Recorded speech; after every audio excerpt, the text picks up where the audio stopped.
Hello everyone, welcome to star education YouTube channel. Star education YouTube ચેનલમાં આપ સૌનું ખૂબ સ્વાગત છે. આજનો જે વિડીયો છે એમાં આપણે ચર્ચા કરીશું 5મી મેના તમામ અગત્યના કરંટ અફેર. વિડીયો શરૂ કરું એ પહેલા એક પ્રશ્ન તમારા માટે છે. પ્રશ્નનો જવાબ તમારે લખવાનો છે કોમેન્ટ બોક્સની અંદર. તો પ્રશ્ન તમારા માટે એવો છે કે હાલમાં જ વર્ષ 1913 પછી કાલેસર રાષ્ટ્રીય ઉદ્યાન છે ત્યાં એક વાઘ જોવા મળેલો છે અને કહેવાનું એવું છે કે આ કાલેસર રાષ્ટ્રીય ઉદ્યાન છે એ કયા રાજ્યમાં આવેલો છે.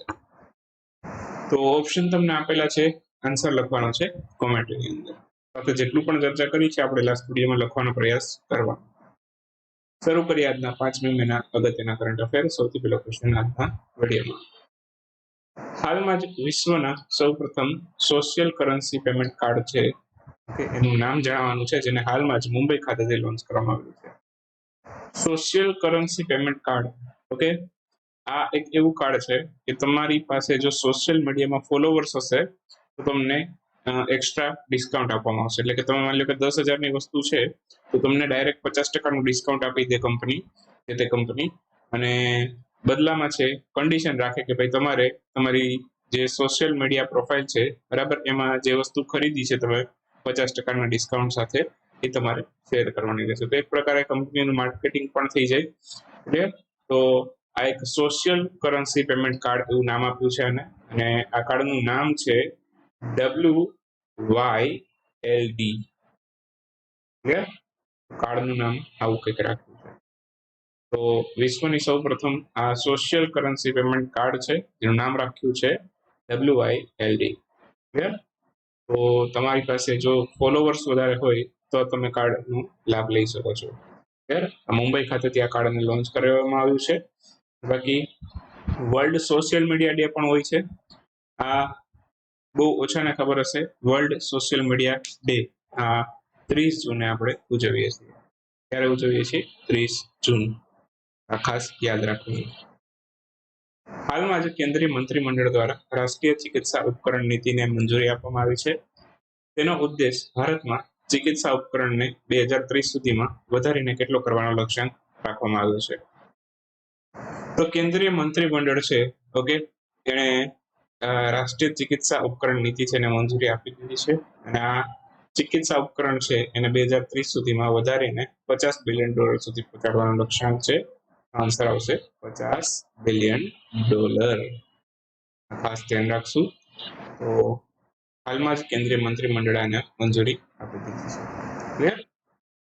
તો આના હેઠળ છે 2030 સુધીમાં લક્ષ્યાંકમાં એવું પણ પૂછે કે ભાઈ આ ચિકિત્સા ઉપકરણ છે ને $50 બિલિયન સુધી પહોંચાડવા માટે કયા વર્ષનો લક્ષ્યાંક રાખ્યો છે એવું પણ પૂછે. તો ધ્યાન રાખવાનું 2030 સુધીનો. ક્લિયર? તો વર્ષ પણ યાદ રાખવાનું અને સાથે સાથે આંકડો પણ યાદ રાખવાનો. એક હાલમાં જ છે મેડિકલ ડિવાઇસ પાર્ક છે એનું નિર્માણ કરવામાં આવ્યું છે. ચિકિત્સા ઉપકરણની વાત આવી છે. મેડિકલ ડિવાઇસ પાર્ક છે એની વાત કરી લઈએ. હિમાચલ પ્રદેશના નાલાગઢ ખાતે છે આની સ્થાપના કરવામાં આવી છે. ત્યાં મેડિકલ ડિવાઇસ વિકસિત કરવામાં આવશે. મેડિકલ ડિવાઇસ પાર્ક હિમાચલના નાલાગઢમાં વિકસિત કરવામાં આવ્યું છે. ગુડ્સ એન્ડ સર્વિસની અંદર ભારતનો નિકાસનો લક્ષ્યાંક યાદ રાખીશું. ગુડ્સ અને સર્વિસ એમાં ભારતનો નિકાસનો લક્ષ્યાંક છે $2 ટ્રિલિયન છે અને કયા વર્ષ સુધીમાં હાંસલ કરવાનો છે? એ 2030 સુધીમાં હાંસલ કરવાનો છે. એવી જ રીતે ભારતની ટુરિઝમ ઇકોનોમી છે ને $1 ટ્રિલિયન સુધી પહોંચાડવાનો લક્ષ્યાંક છે 2047 સુધીમાં. ક્લિયર? આ બધા અગત્યના લક્ષ્યાંકો છે જે તમારી પરીક્ષામાં ક્યારેક ને ક્યારેક તમે જોશો, ખાસ કરીને જીપીએસસીમાં. તો આમાંથી કોઈ પણ ક્વેશ્ચન આવી શકે છે. હાલમાં જ International Girl in ICT Day 2023ની ઉજવણી ક્યારે કરવામાં આવે છે? એકચ્યુઅલમાં આ દિવસ છે એ એપ્રિલ મહિનાના ચોથા ગુરુવારે ઉજવાય છે. તો આપણો આન્સર થશે ઓપ્શન બી. તો international Girl in ICT day આની ઉજવણી 27 એપ્રિલના રોજ કરવામાં આવેલી હતી. દર વર્ષે આ દિવસ છે એપ્રિલ મહિનાના ક્યારે? ચોથા ગુરુવારે કરવામાં આવે છે.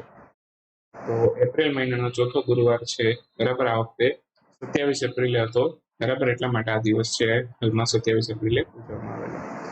2023 માટેની થીમ યાદ રાખીશું, digital skill four life. Okay, અને આ કોણ ઉજવે છે એવું પણ પૂછી શકીએ. તો ઇન્ટરનેશનલ ટેલિકમ્યુનિકેશન યુનિયન ITU દ્વારા આની ઉજવણી થાય છે અને ITU નું મુખ્ય મથક ક્યાં છે? સ્વિટ્ઝરલેન્ડના જેનેવા. WHO નું પણ સ્વિટ્ઝરલેન્ડના જેનેવામાં છે અને WTO નું પણ સ્વિટ્ઝરલેન્ડના જેનેવામાં છે. હાલમાં જ નીચેનામાંથી કયા સંગઠન દ્વારા છે world development report migrants refugee and societies જાહેર કરવામાં આવેલો? World development report migrant refugee and societies આ વિશ્વ બેંકે જાહેર કર્યો છે, તો આન્સર આવશે વર્લ્ડ બેંક.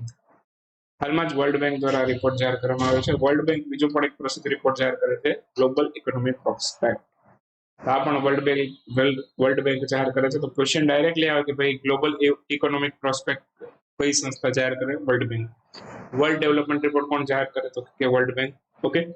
અને બાકી વર્લ્ડ બેંકની વાત આવી છે તો અત્યારે વર્લ્ડ બેંકની અંદર જે ચીફ ઇકોનોમિસ્ટ છે એમનું નામ છે ઇન્દરમિત ગિલ અને બીજા ભારતીય વ્યક્તિ છે જે વર્લ્ડ બેંકના ચીફ ઇકોનોમિસ્ટ બન્યા છે અત્યાર સુધી. વિશ્વ બેંક છે એની સ્થાપના 1944 માં થયેલી અને એનું મુખ્ય મથક અમેરિકાના વોશિંગ્ટન ડીસીમાં છે. હાલમાં કયા મંત્રાલય સિટી બ્યુટી કોમ્પિટિશનનું આયોજન કર્યું છે? આવાસ શહેરી બાબતોનું મંત્રાલય આનું આયોજન કર્યું છે. આન્સર આવશે આવાસ શહેરી બાબતોનું મંત્રાલય. સિટી બ્યુટી કોમ્પિટિશનનું આયોજન કર્યું. મંત્રી કોણ છે? હરદીપસિંહ પુરી. આવાસ શહેરી બાબતોના મંત્રી હરદીપસિંહ પુરી છે. આવાસ અને શહેરી બાબતોનું મંત્રાલય અને સ્વાસ્થ્ય મંત્રાલય બંને મળીને હાલમાં જ દેશની અંદર કુલ 100 ઈટ રાઇટ ફૂડ સ્ટ્રીટ વિકસિત કરવા અંગે એક પહેલ શરૂ કરી છે. એ પણ એક અગત્યનો પોઈન્ટ છે, ત્યાંથી પણ ક્વેશ્ચન તમારી પરીક્ષામાં આવી શકે છે. એશિયાઈ વિકાસ બેંકના વાર્ષિક રિપોર્ટ 2022 અનુસાર નીચેનામાંથી કયો દેશ 2022 માટે એશિયાઈ વિકાસ બેંકના વિત્ત પોષિત કાર્યક્રમો અથવા તો પરિયોજનાઓ એનો સૌથી મોટો પ્રાપ્તકર્તા દેશ બન્યો છે? એશિયાઈ વિકાસ બેંક, એશિયન ડેવલપમેન્ટ બેંક જે સહાય જાહેર કરે છે એ સહાય મેળવનાર સૌથી વધુ સહાય મેળવનાર દેશ કયો બન્યો છે? આ બન્યો છે પાકિસ્તાન. આન્સર આવશે પાકિસ્તાન. વિત્ત પોષિત કાર્યક્રમો અને પરિયોજનાઓ છે એનું સૌથી વધારે પ્રાપ્ત કરનાર દેશ પાકિસ્તાન બન્યો છે. ક્લિયર? બાકી આ હમણાં જે વાર્ષિક રિપોર્ટ એશિયન ડેવલપમેન્ટ બેંકનો આવ્યો ઓકે 2022 માટેનો, તો એમાં ભારત માટે પણ એક સારા સમાચાર છે. ભારત આનો ચોથો સૌથી મોટો શેર હોલ્ડર બન્યો છે. ભારત કેટલામો? ચોથો સૌથી મોટો શેર હોલ્ડર બન્યો છે. ભારતનો હિસ્સો 6.3% જેટલો છે. સૌથી વધુ હિસ્સો જાપાનનો છે, બીજા ક્રમે અમેરિકા, ત્રીજા ક્રમે ચીન છે. ઇન્ટરનેશનલ મિડવાઇફ્સ ડે ક્યારે ઉજવાય છે? ઇન્ટરનેશનલ મિડવાઇફ્સ ડે આ 5મી મેના રોજ ઉજવાય છે. મિડવાઇફ્સ કોને કહેવાય? જે ડિલિવરી માટે જે નર્સ હોય બરાબર, એને મિડવાઇફ તરીકે ઓળખવામાં આવે છે. એક નોર્મલ નર્સ હોય બરાબર, જે કમ્પાઉન્ડર ને એ બધા હોય એની સાથે નર્સ પણ હોય. ક્લિયર? તો એ નર્સ હોય એને આપણે નર્સ તરીકે ઓળખીએ છીએ, પણ જે ડિલિવરી માટે જે નર્સ હોય એને આપણે મિડવાઇફ્સ કહીએ છીએ. ક્લિયર? તો 5 મેના રોજ છે ઇન્ટરનેશનલ મિડવાઇફ્સ ડે ઉજવવામાં આવેલો. WHO ની ઉજવણી કરે છે અને બાકી WHO એને 2020 નું જે વર્ષ છે એને year of nurses and midwives તરીકે ઉજવ્યું હતું અને સૌથી પહેલી વખત આ 1991માં વર્લ્ડ મિડવાઇફ્સ ડે ઉજવાયેલો. 2023 માટેની થીમ યાદ રાખીશું, together again from evidence to reality.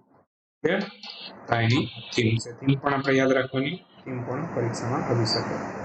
આંતરરાષ્ટ્રીય ખગોળ વિજ્ઞાન દિવસ ક્યારે ઉજવાયેલો? વર્ષમાં 2 વાર ઉજવાય. એક તો ઉજવાય 2જી મેના રોજ અને બીજો ઉજવાય 24 સપ્ટેમ્બર. તો ખાસ યાદ રાખીશું, આંતરરાષ્ટ્રીય ખગોળ વિજ્ઞાન દિવસ 2 મે 2023 ના રોજ ઉજવાયેલો. વર્ષમાં 2 વાર ઉજવાય, બીજી વખત 24 સપ્ટેમ્બરે ઉજવવામાં આવશે. બાકી 2 મે થોડાક અગત્યના દિવસો હતા, એ તમને યાદ રખાઈ દો, રિવિઝન કરાવી દો. એક તો વિશ્વ પોર્ટુગીઝ ભાષા દિવસ છે એ 2જી મેના રોજ આવે છે. આ ખાસ યાદ રાખજો, આપણે અગાઉ ચર્ચા નથી કરી. અહીંયા હું સ્ટાર મારું છું, અગત્યનો પોઈન્ટ છે વિશ્વ પોર્ટુગીઝ ભાષા દિવસ. બરાબર. પછી વિશ્વ ટૂના દિવસ. ટૂના એક પ્રકારની માછલી હોય છે, એના માટેનો દિવસ છે એ 2જી મે દર વર્ષે ઉજવીએ છીએ. 2017 થી આપણે આની શરૂઆત કરી. પછી વિશ્વ અસ્થમા દિવસ છે એ મે મહિનાના પહેલા મંગળવારે આવે. આ વખતે 2જી મે આવ્યો, તો આ વખતે આપણે 2જી મે ઉજવીએ. પછી છે કોલ માઇનિંગ દિવસ, આ 4 મેના રોજ ઉજવાશે. આ બધા અગત્યના દિવસો છે એ તમારી પરીક્ષામાં પૂછાઈ શકે છે. હાલમાં જ પેટ્રોલિયમ અને પ્રાકૃતિક ગેસ મંત્રાલય દ્વારા કઈ તારીખે ઉજ્જવલા દિવસની ઉજવણી કરવામાં આવે? તો 5મી મે આ દિવસ ઉજવાય છે. ક્લિયર? તો સોરી 5મી મે 1લી મે. તો 1લી મેના રોજ છે આ ઉજ્જવલા દિવસ ઉજવાય છે.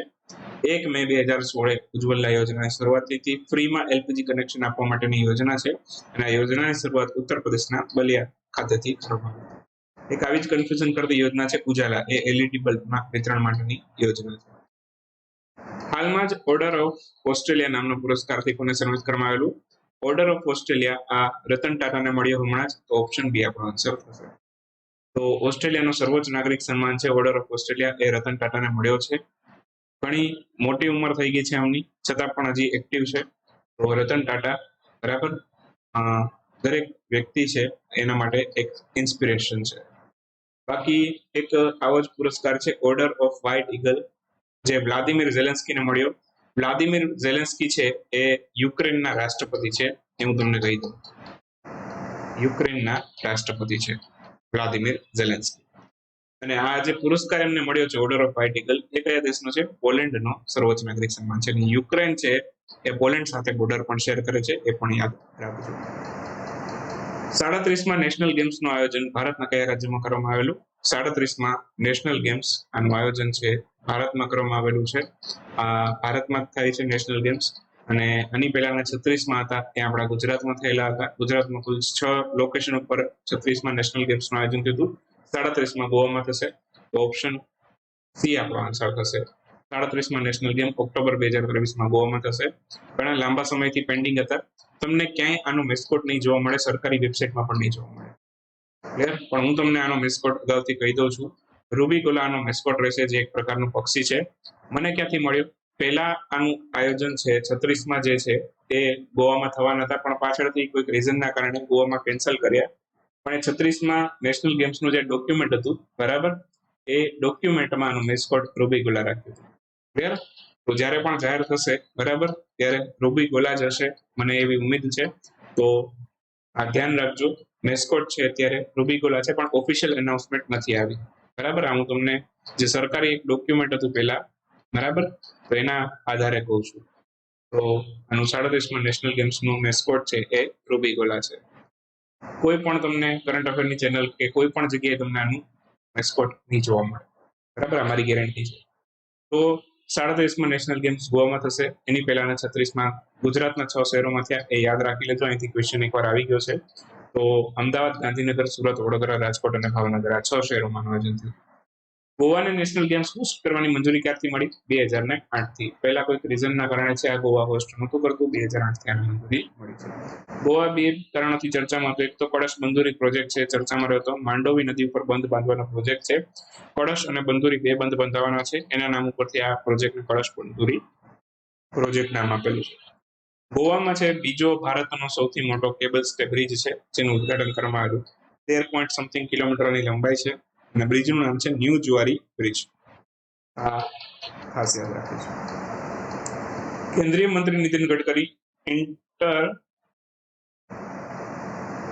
ઇન્ટરલેપિન 2023 ફેર, આ મેળામાં એમણે વિશેષ સંબોધન આપ્યું. આ મેળાનું આયોજન કયા દેશમાં કરવામાં આવેલું? આ મેળો છે બરાબર, એ ઓસ્ટ્રિયામાં થયેલો હતો, તો આન્સર આવશે ઓસ્ટ્રિયા. ઓસ્ટ્રેલિયા નથી, ઓસ્ટ્રિયા. આ ઇન્ટરલેપિન જે ફેર છે, મેળો છે, એમાં નીતિન ગડકરીએ વિશેષ સંબોધન આપ્યું, જેનું આયોજન ઓસ્ટ્રિયામાં થયેલું હતું. આ ભાષણમાં એમણે એવું કીધું કે ભારતની અંદર છે 1200 કિલોમીટરના રોપવેનું નિર્માણ કરવામાં આવ્યું. એટલે એક આરે લાંબો 1200 કિલોમીટરની લંબાઈનો નહીં, જુદી જુદી જગ્યાએ રોપવેનું નિર્માણ થશે ભારતની અંદર, અને ટોટલ આની લેન્થ થશે 1200 કિલોમીટર. આવનારા 5 વર્ષની અંદર એટલા રોપવે ભારતની અંદર કરવામાં આવશે. બાકી ઇન્ટરપોલની જે બેઠક છે એનું આયોજન પણ ઓસ્ટ્રિયામાં થશે, ઓસ્ટ્રિયાની રાજધાની વિયેનામાં. તો ઓસ્ટ્રિયાની રાજધાની પણ યાદ રાખશું, વિયેના. અને 2022ની ઇન્ટરપોલની બેઠક હતી ભારતમાં થઈ હતી, એ પણ એક અગત્યનો પોઈન્ટ છે, એ પણ આપણે યાદ રાખીશું. 2023માં કઈ કઈ સમિટ ભારતમાં થવાની છે?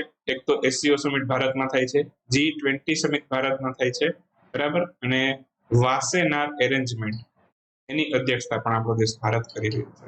ક્લિયર? તો આ ઘણી બધી અધ્યક્ષતા આપણા હાથમાં છે.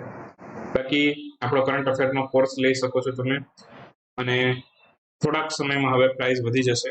365 રૂપિયામાં હું તમને 365 દિવસની વેલિડિટી આપું છું. ક્લિયર? જેમને પણ ઈચ્છા છે વહેલી તકે કોર્સની અંદર જોડાઈ શકે છે. ગમે ત્યારે હવે પ્રાઇસ આની ઇન્ક્રીઝ થઈ જશે અને નવી પ્રાઇસ હું તમને ટૂંક સમયમાં જાહેર કરી દઈશ. તો જેને ઈચ્છા છે વહેલી તકે જોડાઈ શકે છે. ક્લિયર? આવનારી જીપીએસસી ની પરીક્ષાઓ છે, દરેક પરીક્ષાઓની અંદર છે આપણા કરંટ અફેર તમને યુઝફુલ થશે. તો મળીએ નેક્સ્ટ વિડીયોમાં નવા કરંટ અફેર સાથે. ત્યાં સુધી રજા લઈએ. આવજો, બાય બાય. એજ્યુકેશન.